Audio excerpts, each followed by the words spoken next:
মুক্তাগাছায় দাঁড়িয়ে থাকা ট্রাকে সিএনজির ধাক্কা, নিহত 2।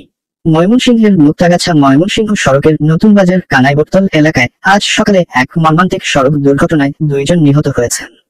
নিহতদের মধ্যে একজন পুরুষ ঘটনাস্থলেই প্রাণ হারান এবং এক নারী ময়মনসিংহ মেডিকেল কলেজ হাসপাতালে নেওয়ার পথে মারা যান। স্থানীয় সূত্রে জানা যায়, সড়কের পাশে একটি ট্রাক দাঁড়িয়েছিল। এ সময় দ্রুতগামী একটি সিএনজি এসে পেছনের দিক থেকে ট্রাকটিকে ধাক্কা দেয়। সংঘর্ষে সিএনজিটি মরে মুছে যায় এবং এতে থাকা 2 জন গুরুতর আহত হন। স্থানীয়রা আহতদের উদ্ধার করে হাসপাতালে পাঠান, তবে 2 জনই শেষ পর্যন্ত বাঁচতে পারেন।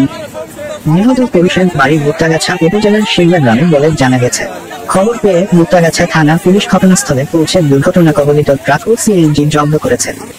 দুর্ঘটনার কারণ অনুসন্ধানে তদন্ত চলছে। কি বাসে ভাই? ভাই লোক আইতাছে দেখতে ভাই আমরা চাকাইতেছি তো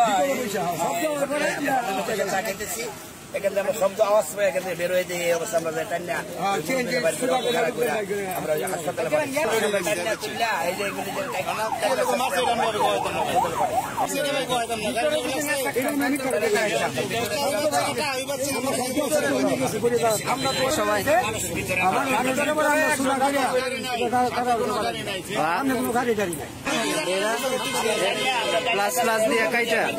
সবার আগে সকল নিউজ পেতে মুক্তাগাছার নিউজ 24 এর পেজটি লাইক করুন, শেয়ার করুন এবং কমেন্ট করতে ভুলবেন না।